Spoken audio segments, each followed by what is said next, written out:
നമ്മളെ ഉമ്മ ഉറക്കുന്ന കോലം മനസ്സിലാണെങ്കിൽ ജ്യേഷ്ഠന്റെ ഭാര്യയോ ജ്യേഷ്ഠത്തെയൊക്കെ കുട്ടികളെ ഉറക്കുന്നത് ഒന്ന് നോക്കിയാൽ മതിയാവും.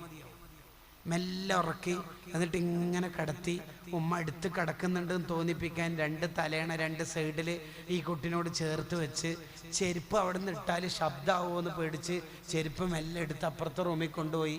എന്നിട്ട് വിശന്ന ഉമ്മ തിന്നാൻ വേണ്ടിയിട്ട് എന്തെങ്കിലും എടുക്കുമ്പോഴേക്ക് വീണ്ടും കരഞ്ഞ് അങ്ങനെ വീണ്ടും നമ്മളടുത്തേക്ക് വന്ന് നോക്കുമ്പോഴേക്ക് കാഷ്ടിച്ച് മൂത്രയിച്ച് വൃത്തികേടാക്കിയിട്ടുണ്ടാവും.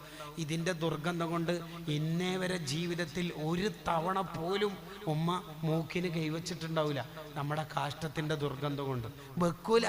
അത് ഉമ്മക്കാവൂല. അത് എൻ്റെ മോനാന്നാ പറയല്, എൻ്റെ മോളാന്നാ പറയല്. ഇന്ന് നിനക്ക് ഇൻസ്റ്റയും ഒരു ലവറിൻ്റെ കണ്ണടിയും ഇസ്റ്റടിയും കിട്ടുമ്പോക്ക് മൈ ലൈഫ് ഈസ് മൈ ചോയ്സോ.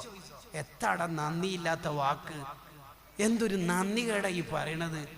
ആ അമ്മിനിപ്പാലിനൊരു നന്ദി വേണ്ടേ അല്ലേ?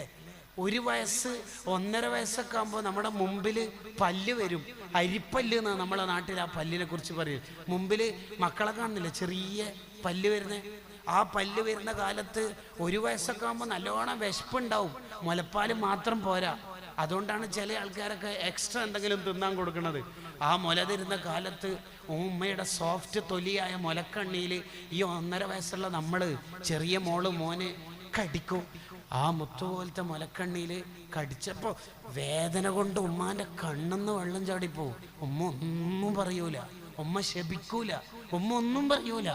പറിച്ചെടുത്തിട്ട് ഇപ്പുറത്തെ പാല് തരേ ചെയ്യുള്ളൂ. അപ്പോഴും അവിടെയും കിട്ടും കടി. മോനേന്നിങ്ങനെ വിളിക്കൂന്നല്ലാണ്ട് ഉമ്മ ഒന്നും ആക്കൂല. ആ ഉമ്മാന നിങ്ങൾക്ക് കുറച്ച് വലുതാകുമ്പോക്ക് കല്യാണം കഴിക്കുമ്പോക്ക് വേണ്ടല്ലേ. ഉമ്മ എൻ്റെ ഭാര്യനോട് എന്തിനാ അങ്ങനെ പറഞ്ഞത്? എന്ത് ഭാര്യടോ? നീ ഭാര്യനെ എപ്പാ കണ്ടത്? നീ ആദ്യം ദുനിയാവിൽ ഒരു പെണ്ണിനെ കണ്ടത് ഉമ്മയല്ലേ? ഇന്നല്ലേ നിന്റെ ഭാര്യ വന്നത്? ഭാര്യ മരണപ്പെട്ടു, വേറെ പെണ്ണിനെ കെട്ടാൻ ഓപ്ഷനില്ലേ? ഉമ്മ മരണപ്പെട്ടു, തീർന്നടാ. കാഴ്ച പോയ പോലെയാണ്. കണ്ണിന്റെ കാഴ്ച പോകുന്ന പോലെയെന്ന് ഉമ്മ പോവാന്ന് പറഞ്ഞ. കണ്ണിന്റെ കാഴ്ച പോയ ആൾക്ക് ദുനിയാവിൽ ഇനി എന്ത് കൊട്ടാരുണ്ടായിട്ട് എന്താ വേണ്ടത്? ഉമ്മ പോയാൽ ഇനി ആർക്കും നമ്മളിവിടെ ജീവിക്കണത്? ഉമ്മാന്ന് വിളിക്കാൻ ഒരാളില്ലെങ്കിൽ കൂട്ടുകാരെ നിങ്ങൾ ആലോചിച്ച് നോക്കിയേ. ആ ഉമ്മാനെ വേദനിപ്പിച്ചാല് ഈമാനില്ലാതെ മരിച്ചോ എന്നല്ലേ ഇമാമികൾ പറഞ്ഞത് അല്ലേ? മക്കള് ശ്രദ്ധിക്കണ്ടേ ഇത്? ഇങ്ങനെ ഗെയിമിൽ ഇങ്ങനെ അഡിക്റ്റ് ആവുക. ഉമ്മ തിന്നാൻ വിളിച്ചാൽ ഞാൻ വരാം, പിന്നെയും കളിക്കാം. ഞാൻ വരാം, പിന്നെയും ഹെഡ്സെറ്റ് തന്നെ, പിന്നെയും കളിക്കാം.